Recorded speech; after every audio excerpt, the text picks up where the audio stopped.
Hi there, Mr. Sutton back again with another lesson on parallelograms. These ones are going to be special parallelograms. In particular, we're going to figure out properties of rhombuses, rectangles, and squares and use those to figure out relationships between their different parts. And as a real-life payoff on this, we'll figure out if a window is actually a rectangle. For your warm-up, this is a giant Venn diagram. There are 7 special quadrilaterals hidden in this picture. Can you name them all? Pause the video and see which ones you know. All right, so let's go through these one at a time. Over here, this is a kite. This is its own kind of class of quadrilaterals. We'll talk about that later. These shapes over here that have the one pair of parallel sides, these are trapezoids. And some trapezoids are also isosceles trapezoids. We will also talk about those in a future lesson. These shapes down here are all parallelograms. Inside the class of parallelograms, which we'll be talking about today, we have the rhombuses and also the rectangles. And if a rhombus and a rectangle kind of share their properties, we end up with one of these, a square. Let's talk about rhombuses first. A rhombus is a parallelogram that also has the following 3 properties. Rhombus has 4 congruent sides. Each of these are going to be the same. Also, the diagonals are perpendicular, so if we draw these diagonals in here, they will meet at right angles. And the last property of rhombuses is that the diagonals bisect opposite angles. So here's our diagonals again. These angles are bisected, so we know that this angle and this angle are the same, and these angles also are bisected.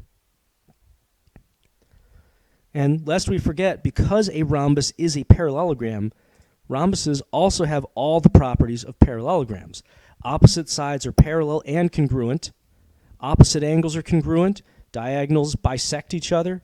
And consecutive angles are supplementary. Let's apply the properties of a rhombus to find some measures in this picture. Let's say the diagonals of this rhombus intersect at T.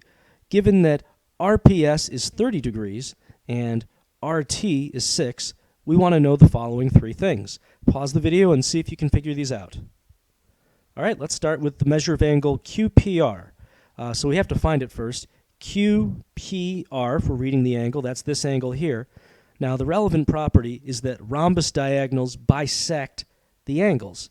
So if this other angle here is 30 degrees, that means this angle, QPR, also must be 30 degrees. Next, we want angle QTP. So QTP, that's this angle in here. Now, we know in a rhombus that the diagonals are perpendicular, so that means that all of these angles in here have to be 90 degrees. And finally, we want to know the measure of RP, that diagonal, that whole diagonal. Now, this isn't just specifically a rhombus property, but a property of all parallelograms, that in a parallelogram, the diagonals bisect each other. So that means if this side is 6, this other side is 6, and then the whole diagonal must be 2 times 6, or 12. We're going to switch gears a little bit to talk about rectangles now. Just like with the rhombuses, if you have a properties sort of organizer, feel free to add these properties to it. So a rectangle is a parallelogram that also has the following 2 properties. In a rectangle, you have 4 right angles. All the angles are congruent, and they're all right angles. And also, you have congruent diagonals. So this one's a little bit tougher to draw. Here's the diagonals. It's hard to just write one congruent symbol on here because you might think it goes with the segment. So I put 4 congruent symbols in here. These all have to be the same length if the diagonals are going to be the same length. And don't forget that just like a rhombus, a parallelogram, or a rectangle rather, has all the properties of a parallelogram. Let's see how well we know those rectangle properties. The diagonals of this rectangle intersect at P, given that this angle is 50 degrees and this diagonal XZ is 12. Pause the video and see if you can find the following 2 measures. All right, let's see how we did. Measure of WXZ, that's this angle in here. The relevant property is that we have 4 right angles in a rectangle. So this whole angle is a right angle, meaning the missing angle that we want is just going to be 90 minus 50, which is 40 degrees. Next, we want PY. Now this might be a little tricky at first because they didn't give us the measure of diagonal WY. If they did, we'd know that just like any parallelogram, this segment is going to be half of the whole diagonal. But what we do know is that diagonals in a rectangle are congruent. And again, they bisect each other just like any parallelogram. So that means that this diagonal and the one that we know, the XZ that's 12, are the same length. So if PY is half of this diagonal, then that means that it's also half of this other diagonal.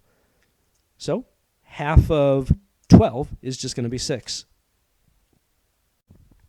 We're going to do one more problem with this lovely rectangle, finding the measure of angle WPX. Pause the video and see if you can puzzle this one out. All right, now the relevant information here is actually kind of misleading because it's talking about diagonals, but the helpful fact here is that your diagonals are congruent and bisect each other.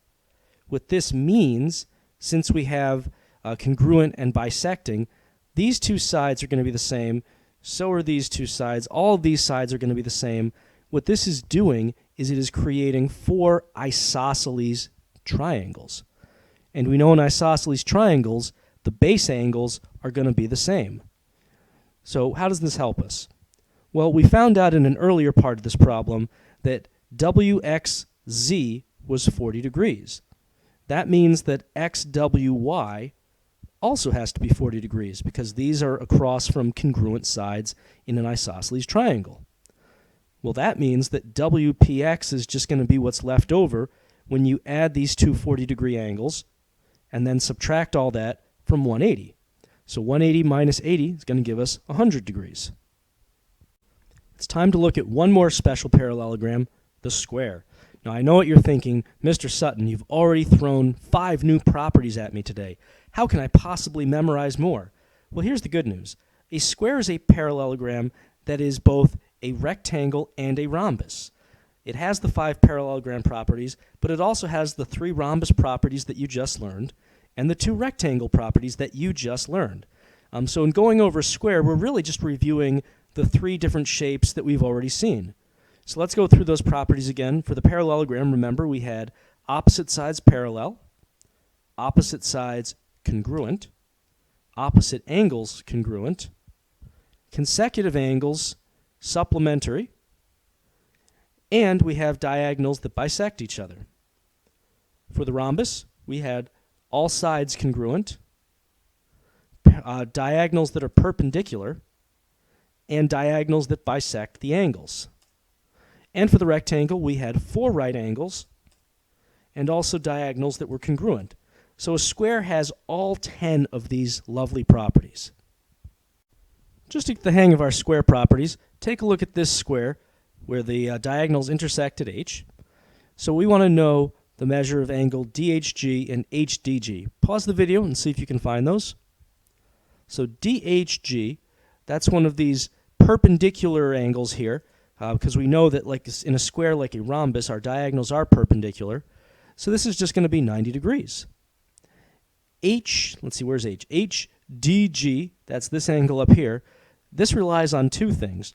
We know first off that like a rectangle, a square has 4 right angles. And like a rhombus, the diagonals bisect all of the opposite angles. So this means we're going to have half of 90 degrees, or 45 degrees.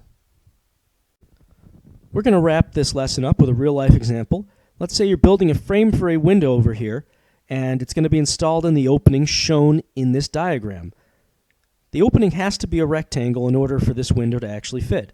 Given the measurements in this diagram, 33, 44, 33, 44, can we assume that this opening is actually a rectangle? Pause the video and see what you think. All right, so you might be tempted to say, yes, this is a rectangle. I mean, it sure looks like a rectangle, and all of these opposite sides are congruent.